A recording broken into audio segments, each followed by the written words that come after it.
In A Clash of Kings, we are introduced to the supposed son of Roose Bolton, Ramsay Snow. Needless to say, this supposed father and son could not be more different. And there's actually a reason why they're so different. They aren't related. What am I talking about? Well, let's get into the characteristics of Roose and Ramsay's paternity. Ramsay is, of course, a vile, crude monster. He's outlandish, reckless, needlessly cruel. And while Roose may be a monster as well, he's a monster of a different sort. He's cautious, reasoned. He desires a peaceful land. Roose speaks softly, while Ramsay causes a ruckus. Now, both are evil and lacking a shred of morality, no doubt, but while Roose commits atrocities for personal gain, Ramsay commits them because he enjoys them. Now, beyond having quite different personalities, it should be noted that the two look physically very different. Ramsay is ugly, big-boned, strong, with large, plump lips. This is actually his description, yet for all the splendor of his garb, he remained an ugly man, big-boned and slope-shouldered, with a fleshiness to him that suggested that in later life he would run to fat. His skin was pink and blotchy, his nose broad, his mouth small, his hair long and dark and dry, his lips were wide and meaty. But the thing men noticed first about him were his eyes. He had his Lord Father's eyes, small, close-set, queerly pale. Roose, on the other hand, is quite different. He's average size with a plain face, and his lips are noticeably thin. The Lord of the Dreadfort did not have a strong likeness to his bastard son. His face was clean-shaven, smooth-skinned, ordinary, not handsome, but not quite plain. Though Roose had been in battles, he bore no scars. Though well past 40, he was yet unwrinkled, with scarce a line to tell the passage of time. His lips were so thin that when he pressed them together, they seemed to vanish altogether. There was an agelessness about him, a stillness. On Roose Bolton's face, rage and joy looked much the same. All he and Ramsay had in common were their eyes. So we are explicitly told that the two men look nothing alike, save one physical quality, their eyes. One could perhaps look to Ramsay's mother for his characteristics, but few are there either besides his height.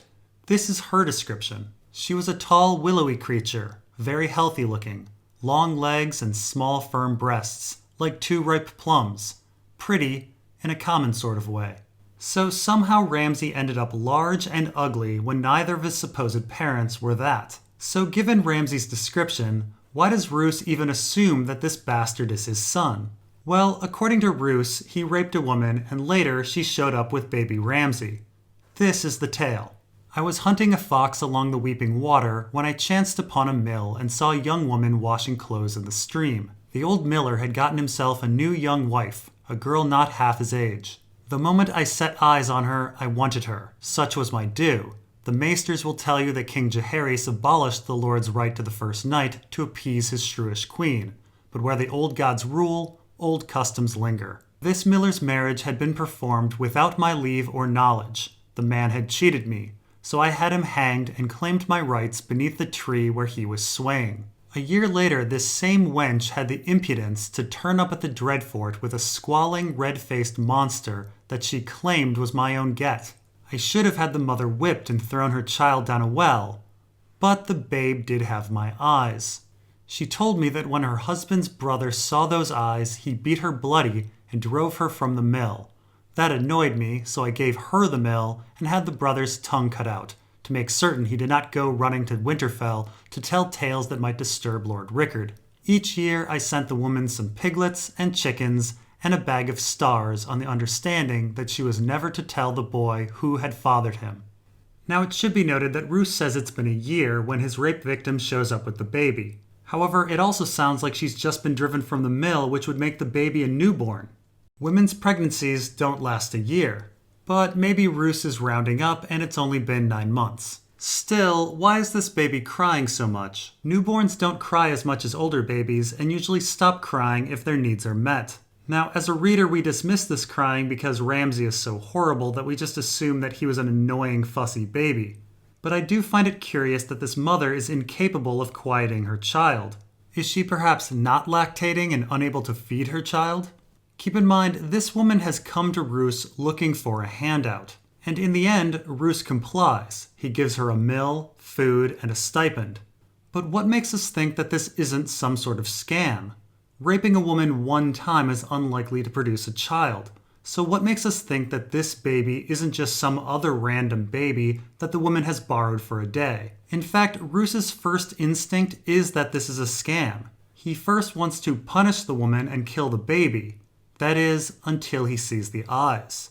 And when it comes down to it, all of the evidence really shows that Roose and Ramsay are not related. Roose and Ramsay look nothing alike. They act nothing alike. And the rape victim's story seems a bit off. There is only one thing that makes us think that Roose and Ramsay are kin: their eyes.